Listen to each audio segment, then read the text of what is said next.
Asking closing questions. Is that a struggle for you? Well, it is for so many. So you'll want to stick around. This video is going to address that.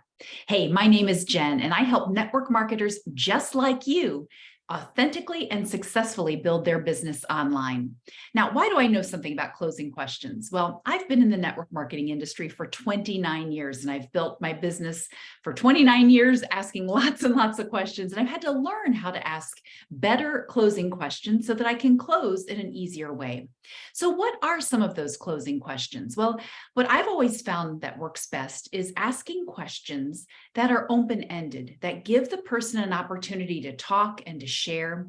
If you've shared a presentation and you're now sitting at that place where you want to close somebody, what information do you already know about them? What more do you need to know? What are some of the things that you can ask that help guide them down the path of enrolling into your opportunity? So the first question I always like to ask at the end of a presentation or after they've watched a video is, what did you like best? So when you ask somebody what did they like best, they tend to share what they liked best.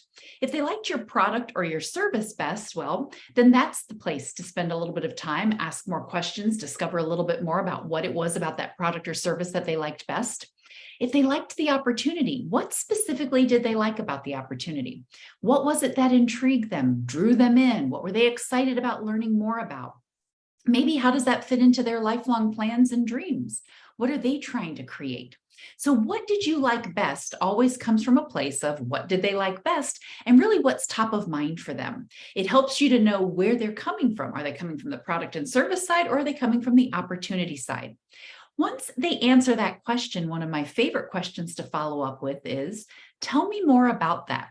Now, some of my newer ambassadors and distributors in my organization, they know that that's a question that you can use if you really don't know what to say next.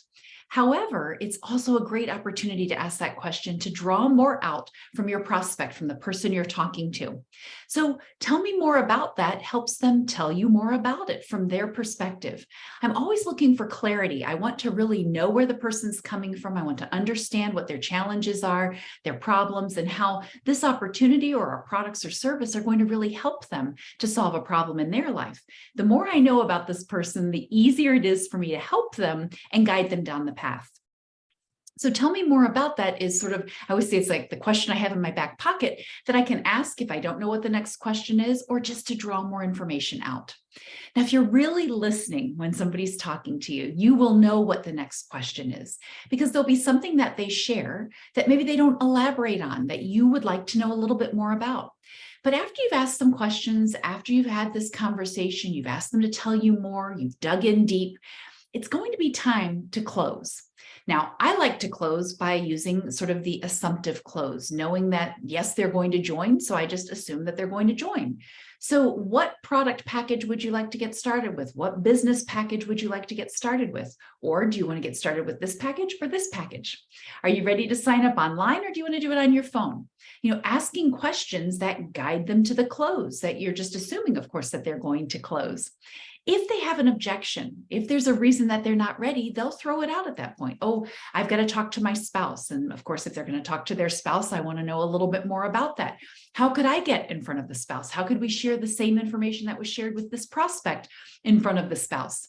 Maybe they say, I don't know if I have enough time. Well, then we're going to dive into the handling of the objection of time, really asking some more questions around that. Because people at that point, when you're trying to close, there's something that's holding them back, perhaps. And if there is something that's holding them back, we want to dig into that. We want to ask some more questions around it. And we really want to understand and have clarity around that objection for this person. It's usually not the first or second objection that's really the issue. It's usually the third or fourth. And so you want to keep handling objections until you get to what really is going on for this person.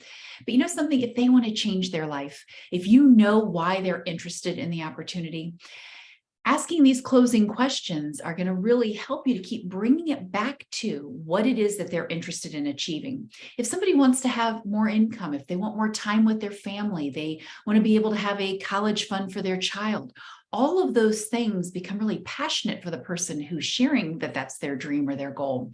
Come back to that. Ask that question. You shared with me that you want to have extra income for your family to do X, Y, Z. If you don't grab a hold of this opportunity, what is another way that you're going to make that happen? and let them share with you. What are the other things that are sitting on the table? What are other ways that they could make that happen?